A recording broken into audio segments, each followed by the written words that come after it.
BSc Food and Nutrition లో university first rank, second rank, third rank. Sun International, Visakhapatnam, Hyderabad. Delhi Rashtrapati Bhavan లోని cultural centre లో ప్రధానమంత్రి నరేంద్ర మోదీ అధ్యక్షతన జరిగిన నీతి ఆయోగ్ గవర్నింగ్ కౌన్సిల్ సమావేశం నుంచి తృణమూల్ అధినేత్రి, పశ్చిమ బెంగాల్ ముఖ్యమంత్రి మమతా బెనర్జీ వాకౌట్ చేశారు.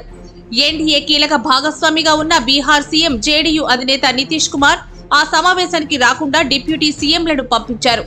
మరోవైపు బడ్జెట్ లో కేంద్ర ప్రభుత్వం తమ రాష్ట్రాలపై వివక్ష చూపిస్తోందని ఆరోపిస్తూ ఇండియా కూటమిలోని పార్టీలు, అధికారంలో ఉన్న రాష్ట్రాల సీఎంలు నీతి ఆయోగ్ సమావేశానికి హాజరు కాకుండా బహిష్కరించాయి.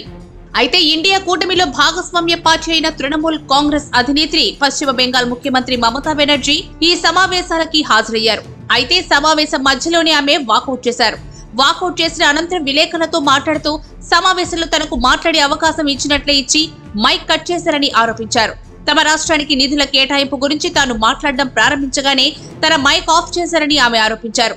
కేంద్రం ఇటీవల ప్రవేశపెట్టిన బడ్జెట్ లో పశ్చిమ బెంగాల్ పై వివక్ష చూపారని, రాష్ట్రానికి నిధులు కేటాయించాలంటూ తాను మాట్లాడగానే తన మైక్ ఆపేసి మాట్లాడకుండా అడ్డుకున్నారని మండిపడ్డారు. సమావేశంలో పాల్గొన్న మిగతా సభ్యుల మాదిరిగానే మాట్లాడేందుకు తనకు తగిన సమయం ఇవ్వకుండా అవమానించారని, ముఖ్యంగా ఆంధ్రప్రదేశ్ ముఖ్యమంత్రి నారా చంద్రబాబు నాయుడు మాట్లాడేందుకు 20 నిమిషాల సమయం ఇచ్చారని, కానీ తనకు మాత్రం కేవలం 5 నిమిషాలు మాత్రమే సమయం ఇచ్చారని, ఈ వివక్షకు నిరసనగా తాను సమావేశం నుంచి వాకౌట్ చేసినట్లుగా మమత చెప్పారు.